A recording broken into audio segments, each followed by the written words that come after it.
Welcome to the Silent Empires. Tonight, drift into the turbulent world of Mickey Cohen, the flashy gangster of Los Angeles, who rose from the streets as a boxer to become one of the most notorious figures in the city's underworld. Known for his bold style and explosive temper, Cohen ruled with both charisma and chaos. As you close your eyes, imagine the neon lights, the smoky clubs, and the whispers of power echoing through Hollywood nights. Before we begin, share your city and the time you're listening in the comments. I always enjoy seeing where these stories reach. And if you love sleeping stories of gangsters and forgotten empires, be sure to subscribe and join our family. Now settle back and let the night unfold. He entered the world as Meyer Harris Cohen in 1913, born in New York to a family that worked hard and moved often. California pulled them west like it did so many, promising sunlight and a chance to start fresh. In Los Angeles, he grew up around Boyle Heights, where many families like his carved out days with small stores and long hours. He learned to hustle early. He shined shoes, sold papers, ran errands, did anything a quick kid could do to bring home coins. The sidewalks were his first classroom. People noticed he didn't scare easily. He watched how men talked in corners, how favors got traded, and how confidence could open doors that money could not. The ring gave him a name.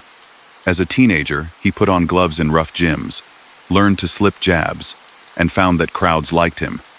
He fought as Mickey. In the early 1930 seconds, he went on the road to Cleveland and other towns, chasing purses and local glory. His record wasn't what made him famous. It was the way boxing put him in rooms with gamblers and fixers.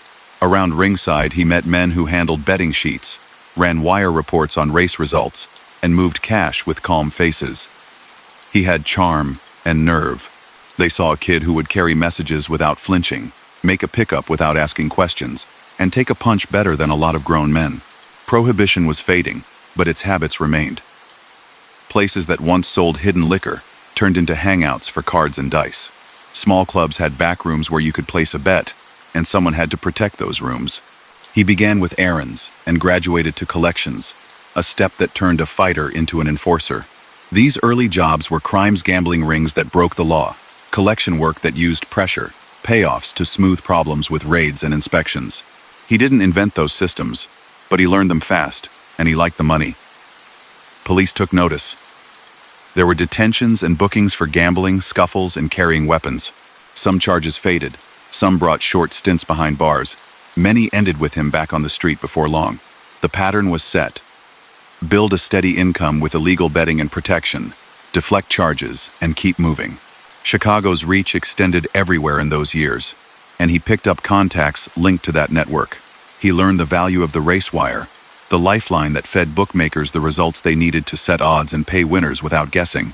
Control the wire, and you controlled the whole trading floor of the underground sports world. He also learned something else. Polite intimidation carried further than loud menace. He dressed better, spoke smoother, and carried himself like a man who expected to be listened to. By the mid-1930 seconds, he returned to Los Angeles, a town bursting with Hollywood money, studio parties, and private gambling rooms hidden behind legitimate fronts.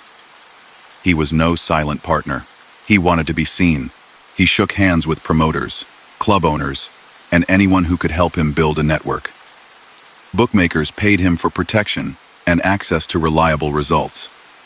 He took a share from clubs that offered illegal games. He brokered alliances with men who supplied slots and with others who handled debt collection. It was a crime economy stitched together with phone calls, sealed envelopes, and expensive dinners.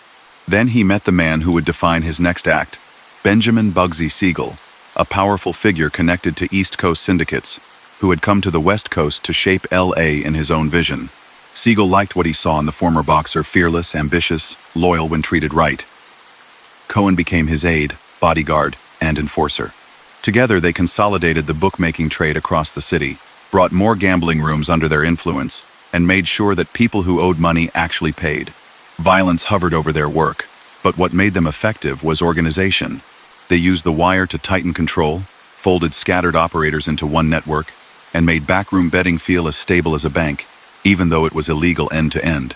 Those were the years when Los Angeles seemed to reinvent itself every season. Stars danced into clubs after midnight, show business mixed with under-the-table commerce, and police struggled to hold a line between vice and civic pride. Cohen cultivated a public image. He wore sleek suits, flashed rings, and talked to reporters instead of hiding from them. He opened a haberdashery to project clean respectability, even as everyone knew what he really did. He understood that attention could be armor. If a man became a name, arresting him drew headlines that city leaders didn't always want. He took advantage of that. He broke laws for a living. His crimes were not mysteries. Illegal gambling brought steady income. Bookmaking, running and protecting craps in card rooms, skimming from slot routes, controlling the flow of race information, these made him rich. Collections sometimes crossed into extortion. People who refused to pay found their businesses squeezed, their safety questioned. He leaned on officials too. Bribery kept inspectors away at key moments, reduced the frequency of raids, and won helpful delays when cases came up in court. He cultivated ties with officers who came to see him as a man who could help them as much as they could help him. It was a web, and he stood at the center. The law pushed back. There were gambling raids, tax inquiries, and grand jury questions. Cohen learned to sit still under bright lights, to say little, and to emerge shrugging. He kept lawyers on call and accountants close. He hired guards and rode in cars with backup. When he traveled, he did not travel alone. He built a team of loyal men, drivers, lookouts, clerks, and muscle-trained to watch a door and read a room. He rewarded loyalty with steady pay and rich nights out, and he punished disloyalty by cutting people out of the business. He was blunt about it. To stay in his circle, you had to deliver. Las Vegas began to change the landscape. Siegel and his backers had big plans for a resort in the Nevada desert, something grand that would draw the rich and the curious from Los Angeles and beyond. The Flamingo was meant to be a palace for gamblers and sunseekers, a bridge between Hollywood glamour and open legal casino play across state lines. Cohen helped Siegel with the West Coast end. Money came in, materials went out, suppliers got paid, and enforcers made sure contractors stayed on schedule. The idea was to blend legal fronts with illegal muscle, to create an engine that would spin money in daylight without losing control after dark. But costs soared. The project drew deep scrutiny from the same syndicate investors who had once trusted Siegel without question. Cohen was caught between loyalty and calculation. His work on the streets of Los Angeles continued. Bookmaking routes to maintain, payments to collect, police to keep at arm's length, private clubs to supervise. He also felt the pressure of inner-city tension. Local Italian families had their own claims on Los Angeles. Jack Dragna, the long-established boss of the local Mafia, had no interest in letting an outsider and his Jewish lieutenants dominate the city's racket map. That clash simmered even while the Flamingo rose in the desert. In Los Angeles, Cohen's boldness grew. He gave interviews, sparred with columnists, and leaned into fame. He understood that people enjoyed a colorful quote, and he made sure they got one. He also made clear he was not going anywhere. Rivals tried to push him out of bookmaking territories, and he responded with pressure campaigns that stopped short of public bloodshed, preferring quiet visits, sudden audits of a club's take, and the kind of phone calls that made operators realize how exposed they were. When necessary, he could be blunt and menacing, but he preferred a reputation that made threats unnecessary. Police files from the period reflect steady activity, surveillance of meeting places, notations on pickups, names linked to loan collections and betting dens. Cohen's name appears again and again. He was said to be a key man in the racewire business on the West Coast, an area where monopolizing information meant wealth. He was accused of running large-scale bookmaking operations that took bets on horses and sports, of conspiring with club owners to keep illegal games open, of paying public servants to look the other way. These accusations were not whispered. They filled newspapers and drew legislative attention. He denied much, admitted little, and kept talking. Then the night came when Siegel was killed in 1,947 inches Beverly Hills, a shock that sent panic through his circle and opened a new chapter for Cohen. He publicly vowed to find out who did it, and he moved quickly to keep control of business that might otherwise have scattered. He filled the vacuum on the streets, claimed a larger share of Los Angeles gambling, and presented himself as the steady hand, the man who would keep things running. That move brought both money and trouble. Without Siegel's stature as a shield, he became the focus of rivals who saw an opening. He also drew even more attention from the press, and law enforcement. One era had ended, and another began with him front and center. That is where he stood, as the late 1,940 seconds closed in around him. A famous outlaw entrepreneur in a city that loved to look at him, a target for a rival boss who believed Los Angeles belonged to him, and a subject of local and federal interest over crimes that ranged from gambling felonies to tax violations and corruption. He had built his life on risk. Soon, risk would come looking for him at dinner tables and front doors, and the cost of being the most visible man in town would become impossible to ignore. Phones rang day and night after the shock in Beverly Hills. People who had taken orders from someone else came looking for direction, and he gave it without hesitation. He met bookmakers in back rooms, called suppliers, and steadied club owners who feared sudden chaos. He had watched Bugsy Siegel run a West Coast network like a showman, and now he took the lead, promising continuity, smoother routes for the race results, and protection that arrived on time. The city heard the message. Nothing would stall. He put cash couriers back on schedule, restarted the flow of tips from tracks to wire rooms, and set new rates that kept most operators inside his circle. With more eyes on him than ever, he also leaned into the public role he had already cultivated, greeting photographers, trading quips with columnists, and letting Los Angeles know that he wasn't hiding. Not everyone agreed that he should be the man in charge. Jack Dragna, long rooted in the city's Italian organization, wanted the bookmaking trade and the club take under his own banner. A quiet caretaker by style, Dragna preferred influence that didn't draw flashbulbs. Cohen was the opposite, loud in clothes and presence, and stubborn about independence. Each side recruited allies, called in favors from out of town, and tried to set rules. The core of the fight was practical. Who controlled the race wire feed, who collected from house games, and who could guarantee that debtors would settle. Words gave way to pressure. Couriers got followed. Operators were told to switch allegiance. Some paid both sides, just to keep doors open. The stakes touched every neighborhood where bets were taken behind soda fountains and in the back booths of cafes. He understood that visibility could be shield and sword.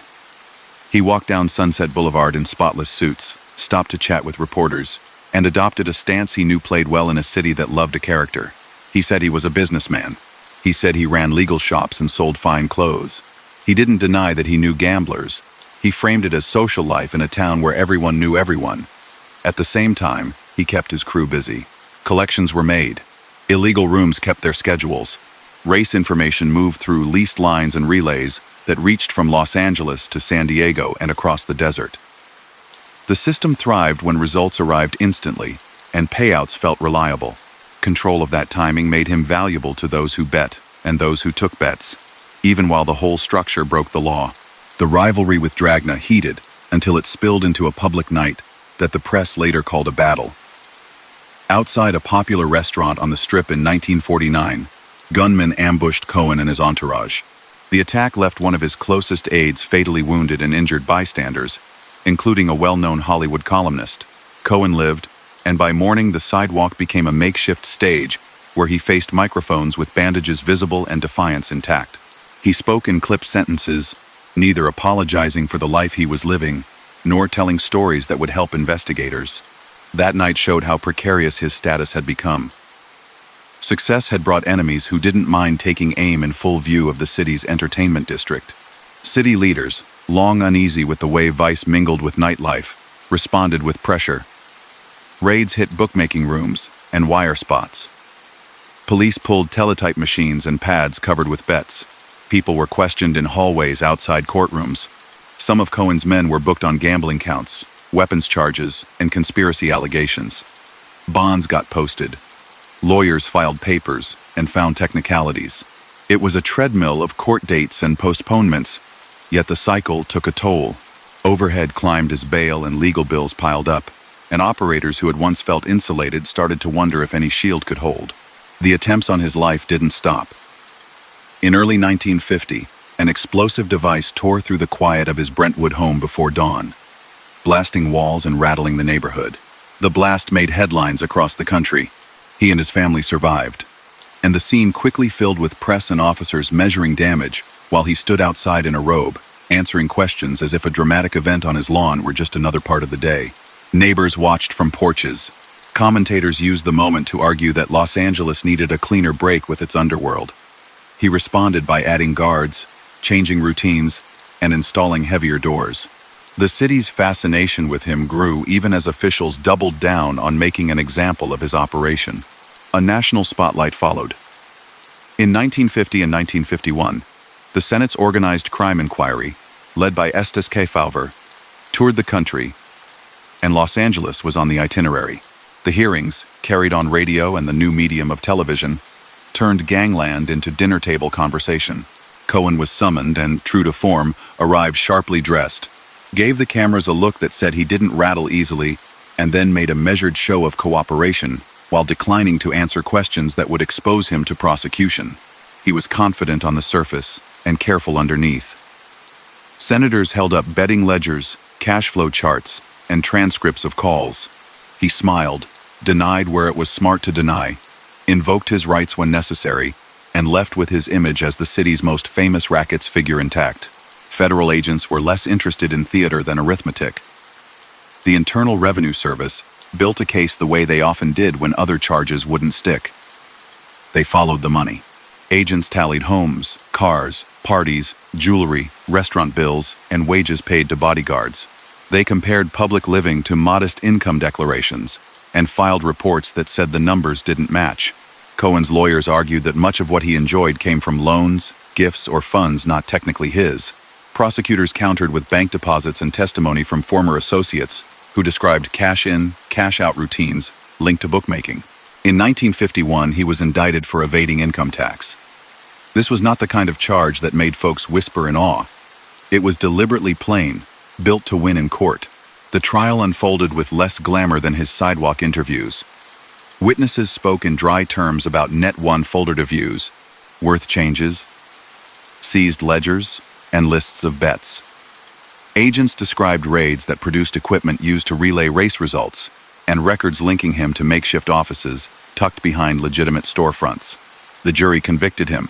A federal judge sentenced him to prison and imposed a fine. Headlines announced that the most photographed man in Los Angeles Vice had been brought down not by a rival shot or a sweeping racketeering statute, but by taxes. He went to McNeil Island in Washington state, a remote federal penitentiary reached by boat, far from the boulevards where he had held court. Prison changed the daily rhythm, but not his instinct for show. He stayed neat, kept to routines, and communicated with the outside through letters that often found their way to columnists. Visitors described a man who still enjoyed attention, who posed against the institution's drab backdrop as if it were another stage. He read, lifted light weights, and thought about how to return with the same energy, perhaps with a slightly different pitch. He teased book ideas and hinted that he might tell stories in his own words someday, spinning his past into a narrative that made sense to him. Back in Los Angeles, the market he had organized didn't vanish, it fractured. Bookmaking never left the city, but without his public umbrella, it became more cautious. Dragna's people pressed advantages, while independents took smaller pieces and tried to avoid becoming visible targets. Vice squads kept raiding, now with a reform-minded police leadership that prized clean headlines and internal discipline. The sunset glitter remained, but behind it, operators changed techniques, moved rooms more often, and studied the lesson that the man with the biggest persona also attracts the brightest lamp. He had always balanced two lives, a storefront that sold suits and ties to actors and salesmen, and a network that sold access to odds and private games. The clothing shop, which had once served as a clubhouse for his circle and a signal of respectability, faced long stretches of quiet while he was away. Loyal employees kept doors open, friends stopped by to share stories with reporters, and tourists took photos on the sidewalk, curious about the place tied to so many headlines. Yet the engine that had driven his fortune, the wires, the collections, the delicate agreements with club owners needed a constant hand, and that hand was now signing prison forms and counting days on a calendar. He had violated many laws. He ran illegal gambling businesses, enforced debts with intimidation, corrupted public servants with payoffs, and, when cornered, obstructed inquiries by warning witnesses or steering them away from cooperation.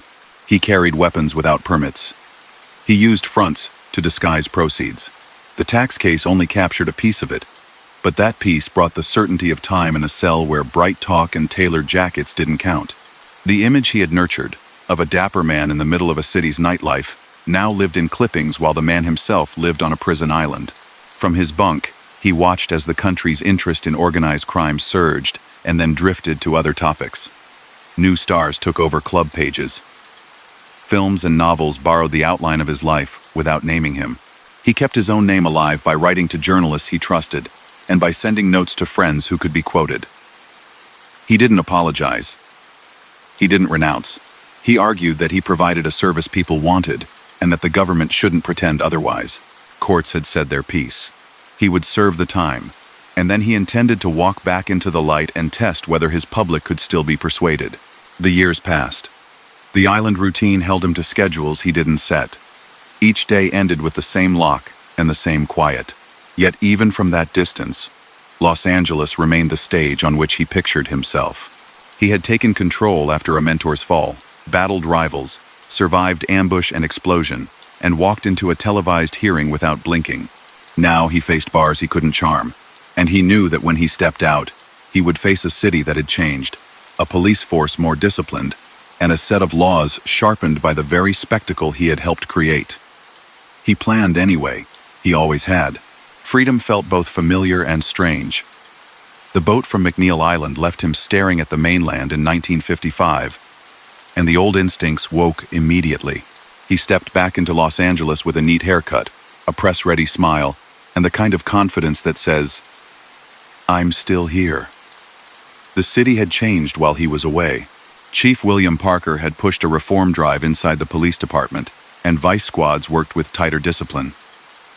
Nightclubs still glowed, but the space for old arrangements had narrowed. He adjusted by leaning even more into his public image. He reopened his men's shop, posed for photographers in spotless suits, and told anyone who asked that he wanted to live quietly, sell clothes, and mind his affairs. Yet the phones still rang, and not everyone was buying the new script. Those who knew him understood that he preferred systems over chaos. He revisited the bookmaking routes he had built, checked on wire rooms that relayed race results, and spoke with operators who had gone cautious while he served time. He did not shout. He negotiated. He promised that discipline and punctual cash would return wherever he placed his hand. The line between legitimate commerce and hidden trade stayed blurry. A clothing store gave him a public desk and a place to meet. A back office could hold ledgers that did not belong on a retail counter. He had always moved through both worlds, and he began doing so again, careful, watchful, but unwilling to abandon the earnings that had made him famous. He granted interviews to keep control of the narrative. Reporters loved his patter, a re-entry story with crisp quotes, a man insisting he was done with the past while sitting under bright lights in a Hollywood restaurant. He took breakfast at popular spots, tipped well, and signed autographs. He cultivated a clientele of entertainers, sports figures, and promoters who liked the buzz of being seen with a name. At the same time, law enforcement watched closely. Plainclothes teams tailed his car, noted who came and went from the shop, and documented meetings with bookmakers, wiremen, and collectors. He was not violent in public view. He was still a lawbreaker. Illegal bets flowed through rooms under his influence. Payments were enforced with pressure that stopped short of public spectacle. Bribes bought time and silence in places where a friendly nod could still matter. The broadcast age turned him into a nightly guest in living rooms. In 1957, he sat across from Mike Wallace on national television, a sharp suit under hot studio lamps, and fielded blunt questions with a steady face. He denied crimes he could not be made to admit. He waved off stories he considered exaggerations. He said he wanted a straight life, but refused to recant the past. The exchange was riveting because he didn't stutter. Viewers saw what Los Angeles had long known. A man who broke laws for profit, and yet understood showmanship so well that cameras never felt like enemies. The interview cemented his status as the city's most famous underworld businessman, half cautionary tale, half celebrity. He kept money moving. Bookmaking stayed the core, odds set with the help of fast wire results. Collections done by men who spoke softly, but carried reputation. He backed high-interest loans to familiar faces who needed quick cash, and accepted that some would fall behind. He took pieces of private card rooms that paid him to keep their floors from closing. He paid off gatekeepers who could tip about raids. He bought lists, rented lines, and kept cash in motion through fronts designed to look normal. None of it was clean. All of it depended on timing, secrecy, and leverage. He called it business. Statutes called it illegal gambling, extortionate lending, and corruption. Public attention swung back his way in 1958 when a former aide, Johnny Stompanato, became the center of a sensational tragedy at the home of film star Lana Turner. The case wasn't his, yet his name appeared in columns because Stompanato had once worked in his circle as a bodyguard. Cohen offered short, controlled remarks to reporters and kept his bland and his indene distance. The moment showed how Hollywood and the underworld overlapped in magazine pages and radio chatter. In that overlap, his persona grew, even when the event was not of his making. Women around him drew headlines too. An actress and model named Liz Renee, linked to him socially, faced a federal perjury case tied to a grand jury inquiry into his finances. She went to prison after refusing to tell investigators what they wanted to hear. He played the gentleman in public, sending notes and appearing sympathetic. To the authorities, it looked like proof that his circle remained tight, loyal, and committed to shielding him. To his admirers, it reinforced the myth of a man who inspired devotion. He let the myth travel without endorsing it outright. The IRS had never stopped counting. Agents built a second tax case the same way they built the first. By tracking spending, listening to insiders who wanted lighter treatment, and reading records from raids on wire rooms and betting spots, they focused on years not covered in the earlier prosecution. His defense insisted that government math was guesswork, that gifts, loans, and funds handled for others had been folded into income totals to inflate the figure. Prosecutors walked jurors through deposit slips, envelopes seized from offices, and ledgers that described the daily churn of bets more reliably than any public claim. The case was less glamorous than his television appearances, but it carried more risk. He tried to project stability, even as subpoenas arrived, and tax lawyers joined his regular defense team. The men's shop stayed open. He appeared at charity events, gave away smiles, and handed out bills to bellboys and waiters who remembered him from before. Holidays brought gestures meant to soften his image donations to youth programs. Talk of opening gyms for kids who might otherwise fall in with the wrong crowd. He enjoyed the role of a local character who knew everyone and liked to be seen spreading good cheer. None of it moved the numbers on a balance sheet compiled by federal accountants. By 1961, the second tax case reached a verdict. He was convicted again for evading income tax, this time on a larger scale, and faced a stiffer sentence. The judge imposed a long term and a fine, citing a pattern that courts could not ignore. The headlines made the point that had already become a running theme in American crime stories. When gambling and protection charges proved too complex to seal, tax counts could land a decisive blow. He accepted the result with a show of calm, shaking hands with deputies and leaving the courthouse as if a press conference might follow. He had cultivated poise for years. He used it even when the stage was short and the audience was hostile. He entered the federal system once more, moving this time into high-security custody that separated him from the city he had turned into a personal theater. He adjusted by keeping routines, reading, and writing letters that maintained his network of columnists and friends.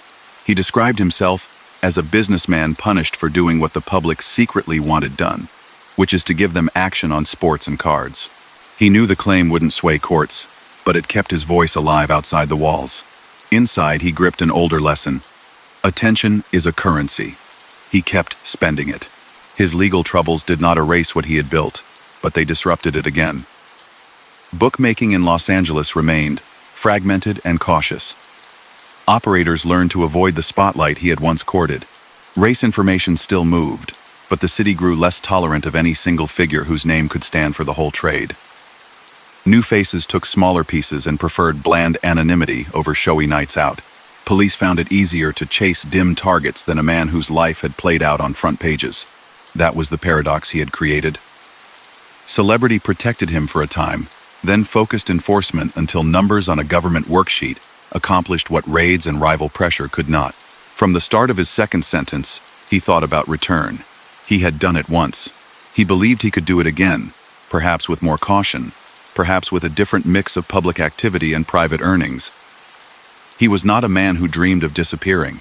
He wanted to walk back into Perino's, wave to the maitre d', order coffee, and give a quip to a young reporter who couldn't believe his luck. He planned for that moment even as he faced years away, trusting in endurance and the strange, stubborn carousel of Los Angeles fame. The second sentence began far from the boulevards he had claimed as his own. In 1961, he entered the federal system again and soon found himself on an island built for hard cases. The routine was strict. Mornings came with a bell, count times cut the day into pieces, and noise fell away after lights out. He kept his shoes shined and his chin up, treating the place as another stage where poise mattered. He wrote letters to columnists and friends, turning the monotony into dispatches that reminded the outside world he still had a voice. Guards noted that he followed rules. Fellow inmates noticed that he never let his posture slip. He studied the way power worked inside walls. Favors were traded quietly. Respect came to men who handled themselves with calm. He avoided petty disputes, stuck to exercise, and read whatever he could get newspapers first, then histories and biographies that made long days feel shorter. He was not repentant in the terms prosecutors preferred. He framed his career as supply meeting demand. People wanted bets, private games, loans without bank forms, and protection when debt came due. The law had a different view. Prison held him to a clock that neither charm nor money could bend. Change swept the country, and even the island. In 1963, the old fortress closed. He was transferred to a mainland penitentiary where the yard ran hotter and tensions were less contained. There, in a grim corner where status meant little, a fellow inmate attacked him with a metal pipe. The blow left lasting damage. He survived, but the strike altered his gait, blurred parts of his memory, and forced him to rely on a cane, then a wheelchair. Hospital time followed, along with months of therapy inside a system not built for gentleness. He filed claims against the government, arguing that officials had failed to protect a high-profile inmate from a known threat. Records show that he later received compensation, a rare legal win achieved from behind bars. The injury reshaped his public image. Reporters who once framed him as a tireless figure in a spotless suit now described a man who had paid dearly for the spotlight he courted. He embraced that angle without pleading for pity. He told visitors that the game carried costs, that the money had never been easy, and that the trade-offs were stark. Lost years, hostile cameras, and now a body that refused to move the way it once had. Even then, he kept some swagger. He sat straight for photos, adjusted a tie, and made sure no one mistook physical limits for a broken spirit. Outside, Los Angeles continued to harden its stance toward vice. The police leadership insisted on discipline, and younger officers learned new methods that cut into the old bookmaking model. Jack Dragna had died in the 1,950 seconds, and his successors ran a tighter, quieter ship that preferred to avoid headlines. The casino boom in Nevada changed habits too. People with means drove to legal tables under bright chandeliers rather than whisper to a neighborhood bookmaker. There was still action in back rooms and phone rooms, but the market lost some of its old glamour and scale. The city no longer had room for a single figure to stand as its emblem of unlawful enterprise. He kept a tally of cases that had marked his life. Bookmaking had been his main engine. He had controlled race information, set odds, and skimmed percentages from private rooms. He had collected debts with pressure and implied menace. He had paid officials for leniency, leaked tips about raids to favored operators, and used fronts to disguise proceeds. Weapons arrests dotted his file. Obstruction claims appeared when witnesses grew reluctant after visits from his circle. 2 tax convictions and stiff fines now towered over the list. Proof that routine paperwork can do what all the drama could not. He didn't contest the record. He contested the idea that society was innocent in creating the demand he served. That argument scored points at dinner tables, but never in court. Time and injury made him a more reflective man, at least in public. He spoke about discipline, about getting up each morning and committing to small habits when larger projects were impossible. He taught himself to write with more care, drafting notes that would later feed a book proposal. He cultivated a relationship with a journalist who agreed to help shape his story as he wanted it told. Human, unadorned, unashamed of hustle, yet honest about consequences. He hinted that he would set myths straight, including claims he rejected outright narcotics dealing among them. He said he never touched that trade and disapproved of it, a line he had held since the days when he first stepped into a gym as a teenage fighter. Parole boards like records without drama. He built one. He kept infractions to a minimum, worked assigned jobs, and stayed clear of prison politics as much as a man with a famous name could. Doctors testified about his condition. Lawyers argued that continued confinement served no purpose given the damage he had already suffered. After more than a decade away, he earned release in 1972. Cameras met him at the gate. He rolled out in a chair, gave a careful grin, and thanked friends who had sent letters and cash when days were long and nights were longer. Return felt different this time. The city he entered had freeways that didn't exist when he first went away. Music pouring from new clubs, and new faces at the tables where deals were cut. He settled into a small house, hired help for the day-to-day, and tried to build a routine that didn't end with a raid. Doctor's visits punctuated his weeks. He spoke softly now, his sentences paced by the effort of breathing around old injuries. Yet he remained drawn to bright rooms. He appeared on daytime and late-night programs, trading stories with hosts who introduced him as a man who has seen it all. Viewers leaned in. He offered crisp anecdotes, avoided naming current operators, and steered clear of anything that would violate parole conditions. He also took his story to audiences that would have shocked the younger version of himself: college halls, civic clubs, and community events. He described the pull of easy money, the complexity of the shadow economy, and the way small compromises become a life. He didn't preach. He preferred the authority of a man who had lived through the costs. Parents thanked him afterward. Students asked for photos. The paradox that had defined him returned. He was a lawbreaker whose candor made him seem trustworthy on a stage. He harnessed that paradox to earn speaking fees and to sell the idea of a book that promised the inside view without glorifying harm. Money came from legitimate streams now: appearance checks, advances for pages, and small endorsements tied to his knack for turning a phrase. He met with producers curious about period details, fielded calls from authors who wanted to confirm how a race wire worked or what a backroom deal sounded like when stripped of movie polish. He answered what he could without pointing at anyone active. He told the story of a city where artists, cops, fixers, and promoters shared sidewalks and secrets. He insisted that he had no interest in rebuilding a crew, and parole officers found no evidence that he was running one. The book took shape with help from a collaborator who typed while he talked. The pages presented him as he wanted to be remembered: a scrappy kid turned bookmaker, a public character who refused to hide, a survivor who paid in years and scar tissue. He admitted crimes as facts of a trade, listed the charges that stuck, and brushed past the ones that hadn't. He denied participating in acts he viewed as beyond the lines he claimed to hold, especially drugs and attacks on civilians. He came off as loyal to friends and dismissive of rivals who, in his view, lacked style or honor. Critics later pointed out omissions, but even they conceded that his account brought texture to a history too often told in cliches. Investigators continued to watch. They noted his lunches, his visitors, and any sign that old habits might creep back. He kept his circle small, favored public places, and took obvious care not to violate rules that could send him back. Friends helped with errands. Former associates visited to reminisce, careful to keep conversation light. Every so often a story would pop up that tried to link him to a new bookmaking ring. Nothing solid landed.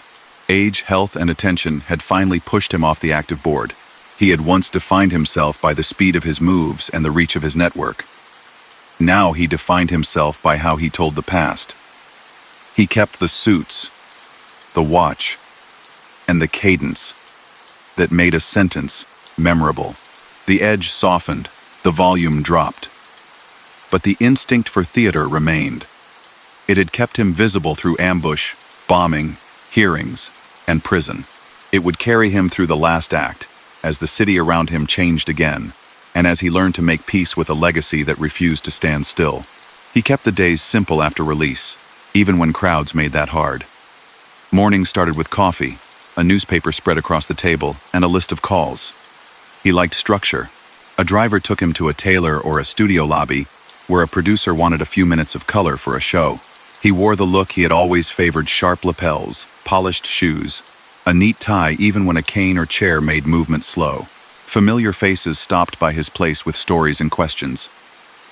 He answered with that old quick rhythm, clipped and witty. Careful not to drift into anything that sounded like a new scheme. He no longer ran wire rooms. He described them. He didn't send men to collect. He told audiences how collections once worked in a town that pretended not to know. Television hosts liked him because he gave them atmosphere without looking rattled. A camera pointed his way, and he settled into the role of courtly rogue, a man who owned what he had done while insisting he had drawn lines. He said he never touched narcotics and despised dealers. He admitted to running bookmaking operations, controlling race information, skimming from private rooms, leaning on debtors, and paying off gatekeepers. He said he had carried guns and had been caught with them. He said he had interfered with investigations by telling people to keep quiet. He insisted that public demand built the market and that he had been an organizer, not a predator. Viewers argued about the point at dinner. Police did not. Speeches paid well enough to keep him comfortable. He stepped onto stages in hotel ballrooms, in union halls, in small college theaters. He explained how a phone room took bets, how odds shifted, how the race wire changed everything by collapsing distance and time. He told how a promise feels when it comes with a smile and a warning. He kept names out of it unless the names were famous and gone. He salted the talks with humor because he had learned that audiences handle hard truths better when they laugh first. He also made time to visit youth programs where coaches wanted the cautionary version, the one that said fast money steals years. He didn't preach. He told stories and let the facts do the work. Old allies visited, some grayer, some tired of risks. They traded memories and avoided talk of current business. If someone fished for an introduction, he steered around it. He had no taste for new indictments. Parole officers checked in. Agents read columns, clipped broadcast transcripts, and took notes on sightings. A rumor now and then claimed he had a hand in a quiet betting line. Nothing stuck. Age and injuries had done what raids never quite managed. They limited his reach and narrowed his appetite for trouble. He still enjoyed a crowded restaurant and a camera, but he liked sleeping in his own bed more than he liked the charge that comes from bending rules. The book moved forward.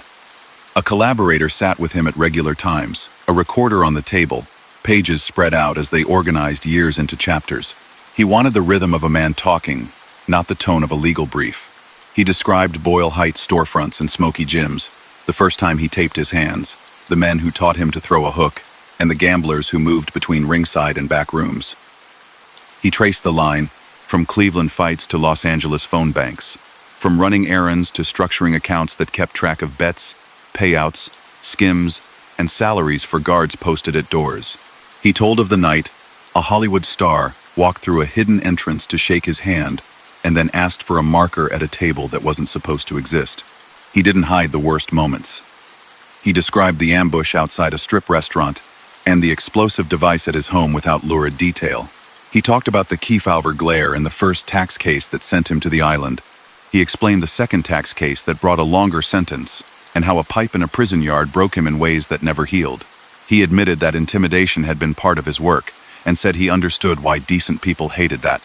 He argued again that he had avoided certain lines, especially drugs, and said he punished men who tried to drag that trade into his circle. The collaborator asked hard questions. He didn't flinch. He wanted the record to show a complicated man who knew what he had been and didn't whine about it. Public interest in his life never truly dipped. Magazines ran photo spreads, the dapper figure in a wheelchair, a fedora tilted just so, eyes bright, smile measured. Radio shows booked him to tell a 5-minute story that sounded like a scene from a film, only cleaner. Alumni groups invited him to luncheons.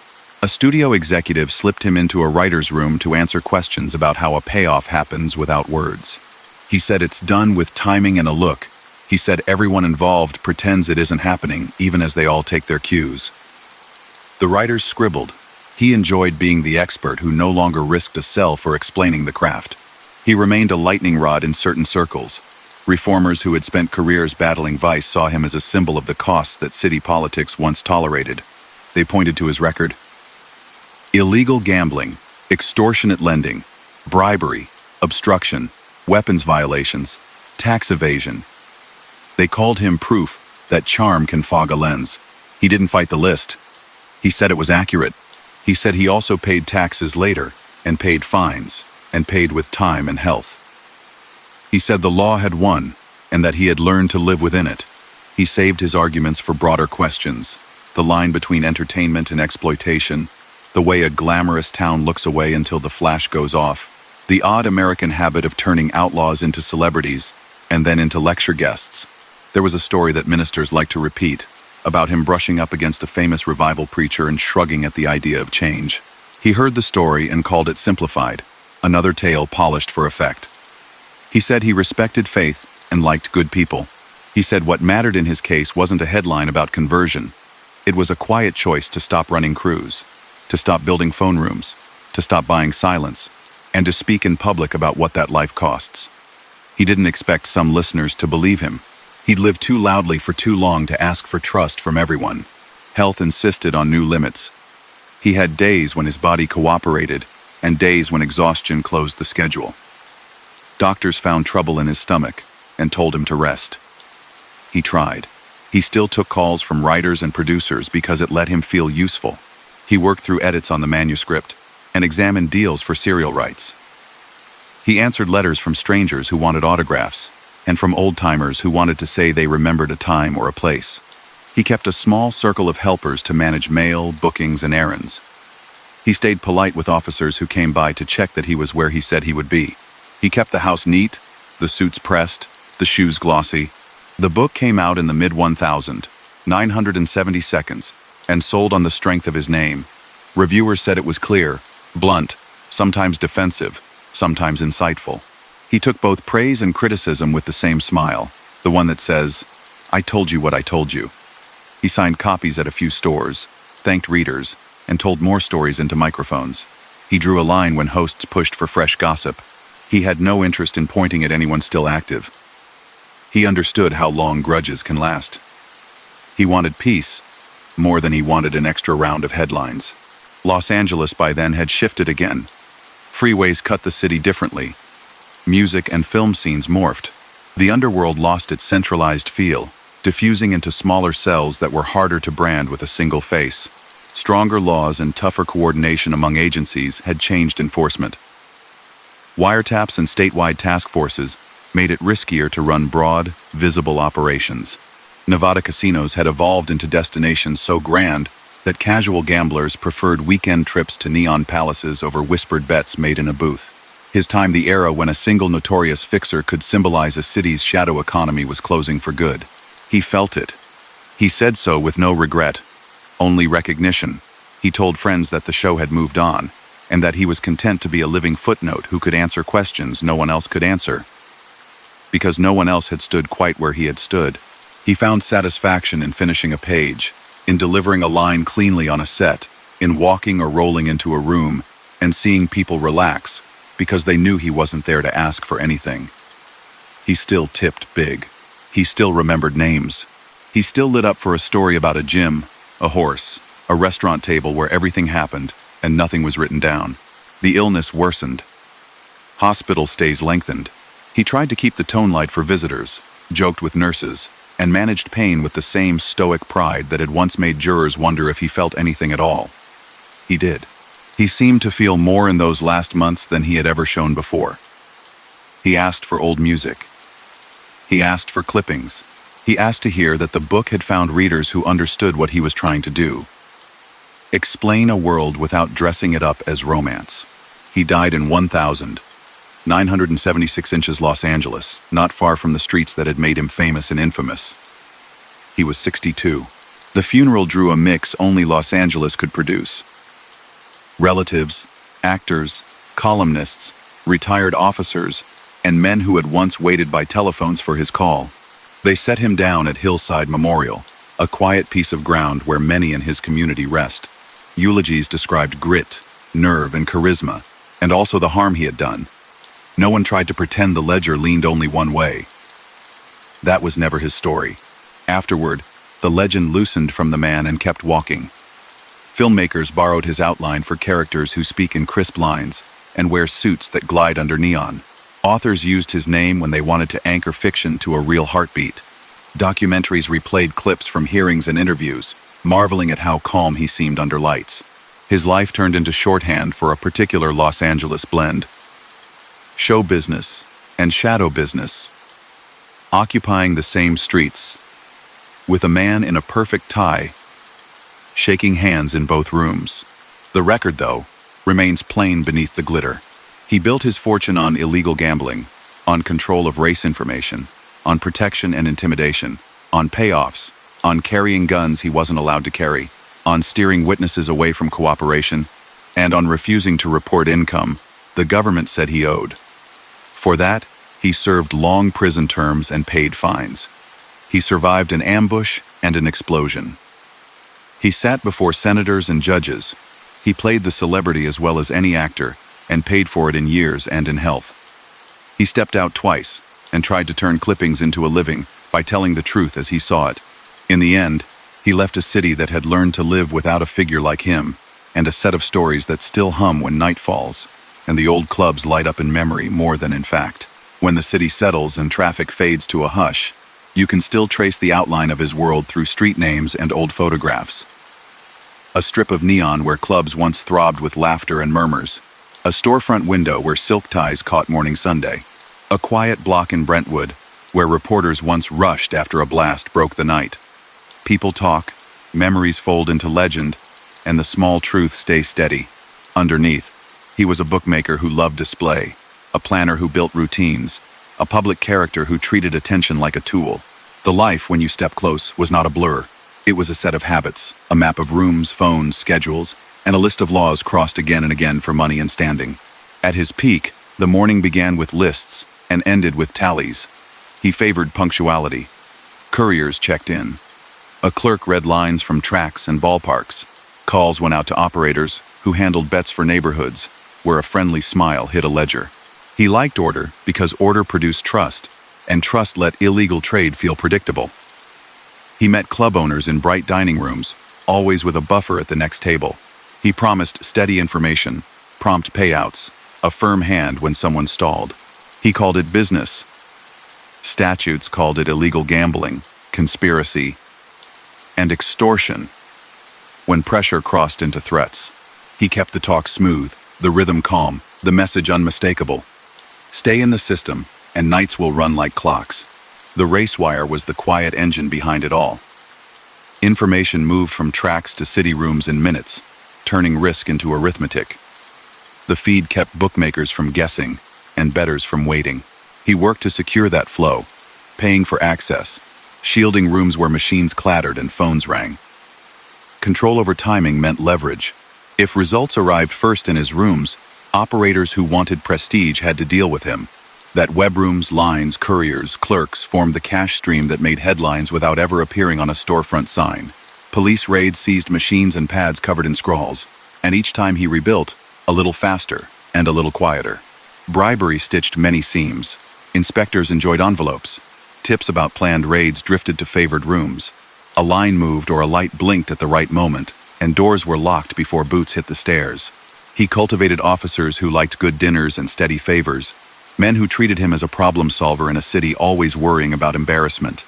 None of it was subtle, only practiced.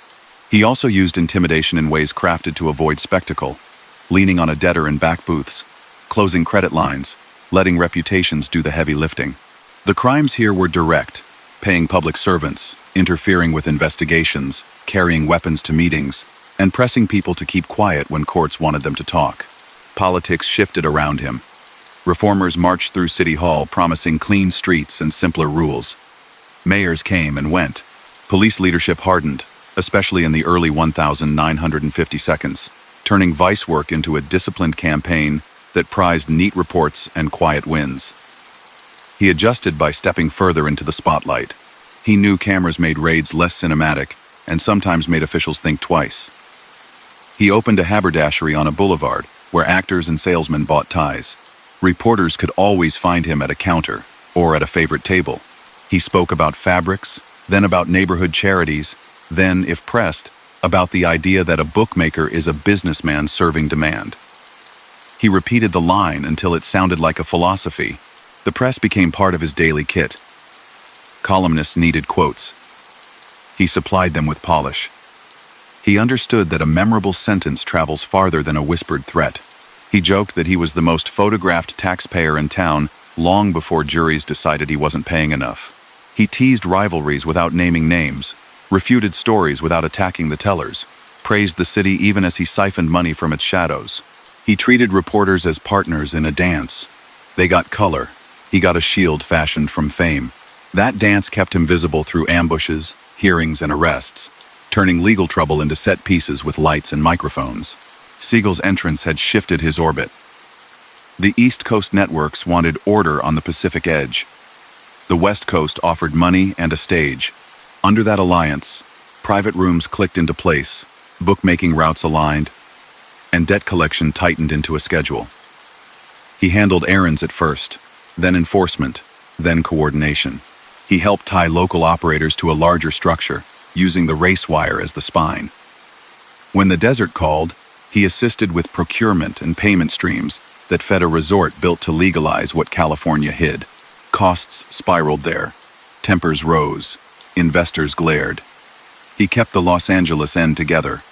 When Siegel was murdered, he stepped forward to hold the picture steady. The vacuum drew a rival who valued quiet over spectacle. Jack Dragna's camp wanted control of bookmaking, the wire rooms, and the slice from clubs that ran private games.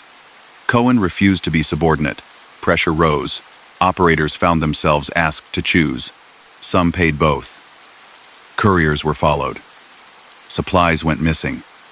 The fight broke into public view when gunmen sprayed the sidewalk outside a strip restaurant, as diners and columnists walked to cars. Bystanders were wounded, a close aide was killed, and the city tasted a kind of danger it preferred to keep off stage. Cohen lived and faced cameras the next day with a face set hard, speaking little, promising nothing useful to detectives. Investigations multiplied. Vice squads hit rooms where phones rang in coded rhythms. Machines were hauled out, notepads bagged, clerks booked.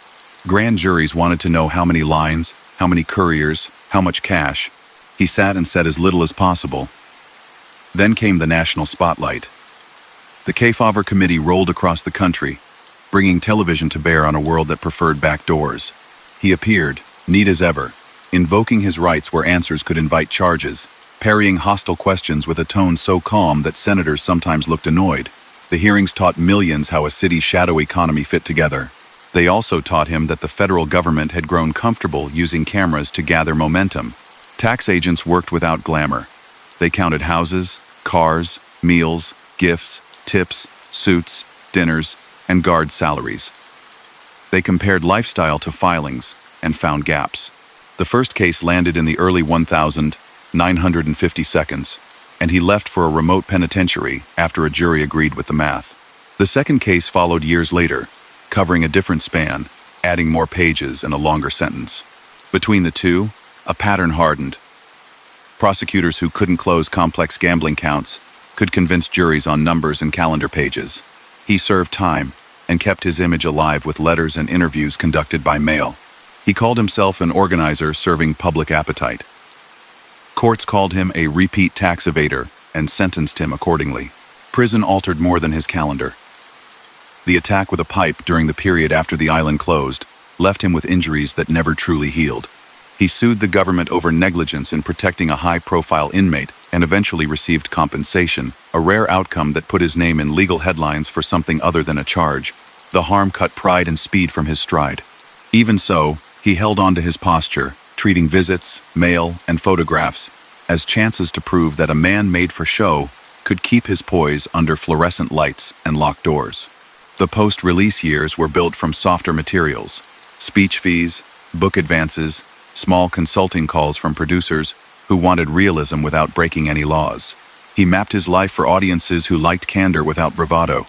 He cataloged his crimes in plain terms, skipped sensational detail, and drew a firm line at drugs, claiming he never allowed narcotics traffic in his circle and turned away men who tried to mix it into his trade. He took responsibility for running illegal gambling operations, enforcing debts through intimidation, paying public servants, carrying illegal weapons, and steering witnesses away from cooperation. He reminded listeners that he paid for it in cells, years, fines, and health. Myth-making followed him even into the quieter seasons. Ministers told a revival story about his brush with faith and his refusal to change. He waved it off as a tale polished for pulpits. Reporters asked about celebrities who crossed his path. He smiled and changed the subject. Civic groups pressed for a moral. He gave them the price tag instead: lost time, old injuries, friends buried, and the knowledge that once you become a symbol, every meal can feel like an audition. The city that had once made room for a notorious figure now preferred footnotes. He accepted it with a shrug and a smooth joke. The full ledger sits there, unadorned by nostalgia. He built a fortune on unlawful betting and the control of fast information. He ran private games, took a cut, and kept the doors open with bribes. He pressured people who owed, sometimes with nothing more than a look and a reputation, sometimes with a visit that made the next payment arrive on time. He carried guns and was arrested with them. He obstructed inquiries by nudging testimony off course. He filed false returns and was twice convicted for it. He also survived ambush and bombing, withstood televised hearings without blinking, and cultivated a persona that kept him present long after the machinery of his operation had been seized, stored, and auctioned. If you search the city's archives, you find his name in odd pairings, next to columnists and prosecutors, beside tailors and wardens, under photos from nightclubs and prisoner intake forms. The mix tells you something about the place that made him possible. Los Angeles liked a good line and a shiny surface. He supplied both while running a business that depended on secrecy. He pushed the contradiction as far as it would go, until numbers and time forced him to stop. He left behind stories that keep getting retold, because they carry the texture of a town that once let shadow and spotlight share a sidewalk and call it normal. Names outlive the hands that wore them. His drifted through talk shows, crime pages, and dinner tables long after the last camera flash faded. The outline became familiar even to people born after he was gone. A bookmaker who liked polish. A former fighter who turned organization into profit. A public figure who treated scrutiny like a stage cue. Take away the neon and the quips, and you still see the structure beneath the show. He built a calendar around calls, meetings, ledgers, and routes that fed cash to rooms where phones never stopped ringing. He lived by timing. He prospered by making an illegal market feel predictable. He fell when patient investigators added columns that didn't add up and invited juries to do the same math. He moved between worlds with ease that seemed effortless because he practiced it every day. At breakfast, a cloth napkin and a column about studio gossip. Before lunch, a closed-door talk with an operator who needed limits and a loan. After dinner, a stop at a private room where regulars played with the same small rituals they'd use at a legal table a few states away. The flow looked simple on the surface. Underneath, crews checked the reliability of the race feed, couriers carried envelopes along paths chosen to avoid tails, and clerks kept neat lists that could be carried out and burned if a raid came at the wrong moment. It took discipline to make hundreds of small tasks feel like one smooth motion. He didn't invent the race wire, but he understood its power. Every second shaved off the path between a track and a phone on Sunset meant fewer disputes and fewer excuses. Operators who got results first won loyalty. He paid for that speed with cash and favors, then defended it with a mix of discretion and pressure. A room might sit above a garage, in a storefront back office, or behind a tailor's mirror. To a newcomer, it looked improvised. In truth, he ran it like a shop floor. Assignments were fixed, calls went out on schedule, and the week ended with a count that told him whether the system had stayed tight. Public posture mattered. He walked into restaurants wearing confidence like a coat, nodded at columnists, and filled a city's appetite for quotes both sunny and measured. He made sure people saw him giving to a charity, shaking hands with a police captain at a banquet, or tipping porters as though it were a sport.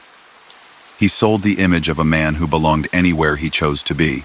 When trouble came, he played the role of the citizen targeted by an overzealous squad, the businessman whose only mistake was knowing too many lively people. The pitch was never meant to win in court. It was meant to keep him in the conversation as a character rather than a file number. He used pressure that felt personal without becoming flamboyant. If a debtor stalled, he cut credit, showed up in person, or sent someone whose presence alone reminded the laggard how small the city could become. He preferred brevity, a sentence, a look, silence long enough to make a point. On paper, the acts were crimes. Extortionate collection, bribery to ease inspections, interference when witnesses found their memories blurring after a quiet visit. He kept an armory close and caught charges for it. Yet he avoided open mayhem when he could, knowing that a loud scene writes its own headline and hands a reformer exactly the momentum they crave. He navigated politics with a veteran's patience. For years, Los Angeles tolerated a broad shadow market while insisting in public on virtue.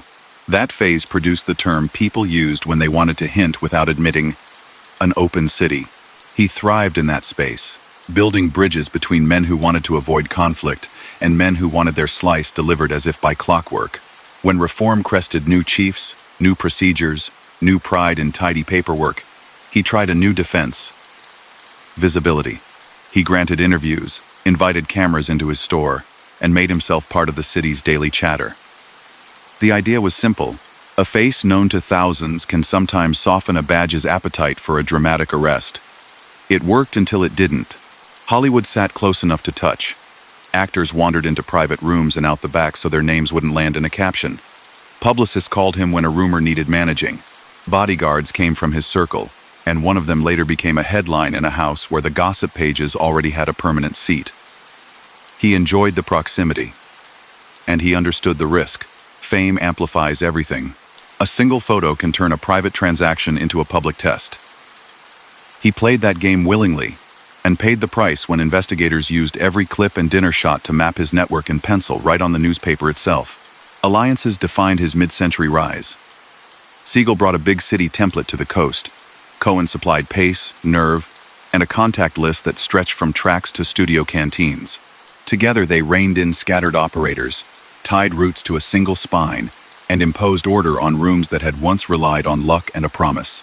The Desert Project tried to turn the same clientele into daytime tourists and nighttime gamblers whose losses could be counted without whispering. When costs ballooned and patience broke, the partnership ended in a burst that left a vacancy no plan had accounted for.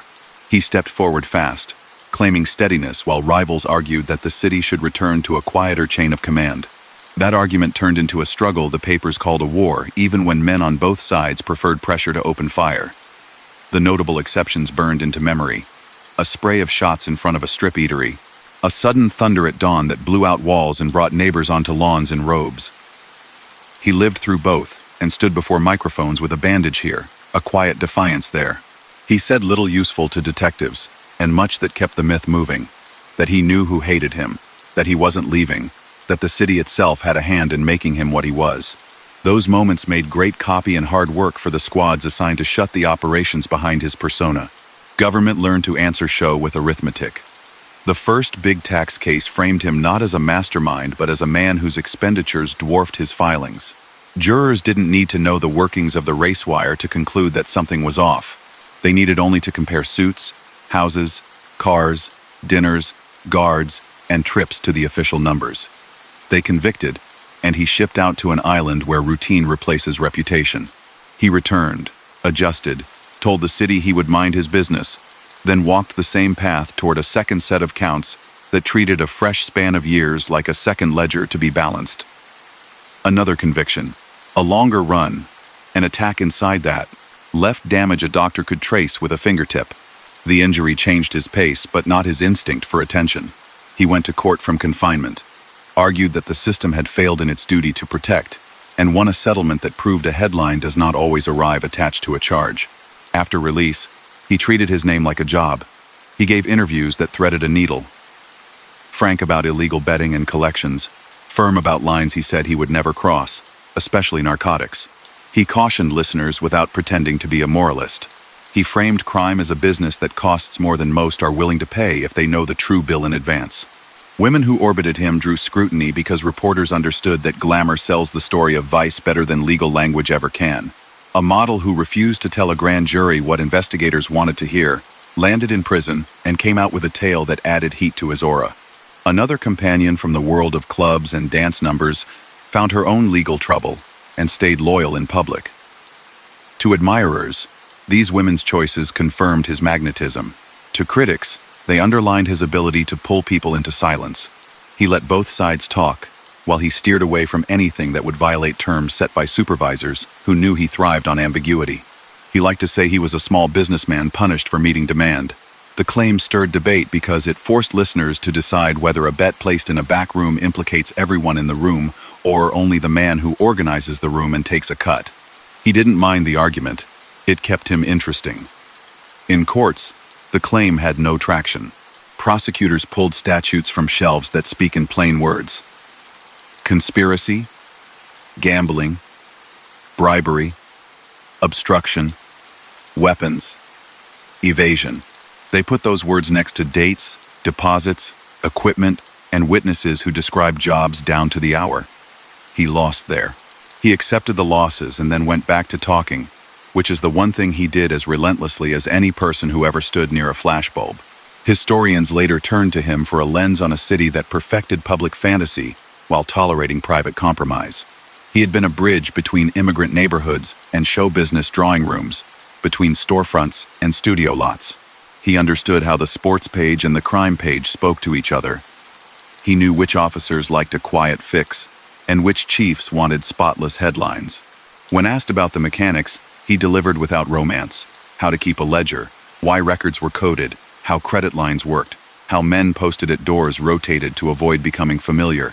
The details gave weight to a life that tabloids had flattened into a myth of grit and charm. The last turn of his story replaced action with interpretation. He watched his name turn up as a character in novels and on screens, often dressed in perfect replicas of the suits he had supervised down to the button. Writers borrowed the cadence of his patter and the ease with which he moved through a dining room. They also borrowed the lessons he had taught, sometimes without meaning to: that a bright smile can hide a ledger, that a press conference can camouflage a transfer, that a gift can open a door wider than any threat. He knew the portrayals would never capture the quiet labor behind the noise. He seemed fine with that. The noise had kept him afloat for years. What remains, when legend is stripped to timber, is a record that states the facts without embroidery. He organized unlawful betting, profited from private games, and controlled the delivery of race information. He enforced debts with implied menace, bribed public servants to buy time, carried guns without permits, and steered testimony away from candor when candor would have cost him money. Grand juries summoned him. Senate investigators televised his face. Federal juries twice convicted him on tax counts that treated lifestyle as evidence. He served terms, survived attacks, filed a successful claim for injuries, and then made a living telling the story in a way that neither gloated nor confessed beyond what the record already proved. Cities build themselves on contradictions.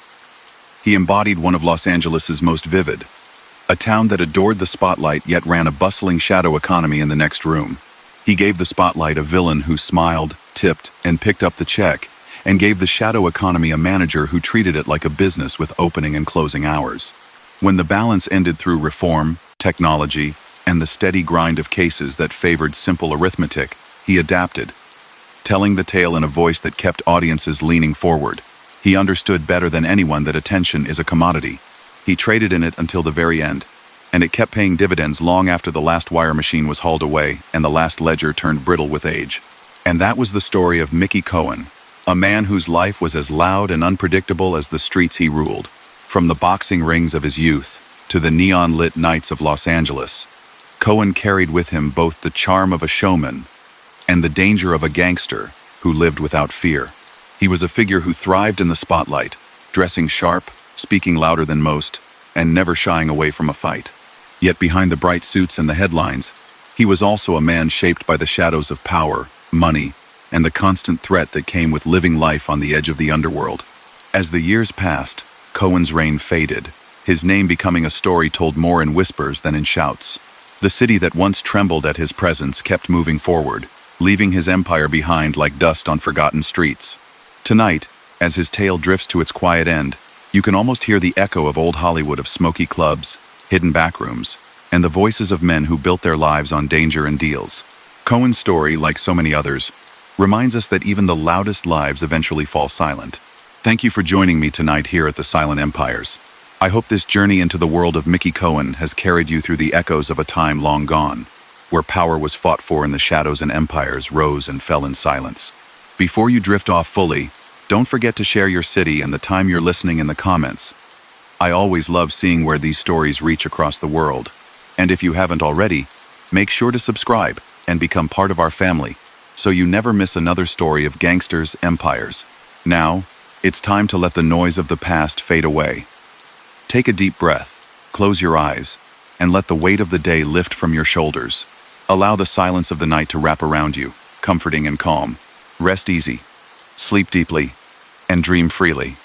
Until we meet again, good night.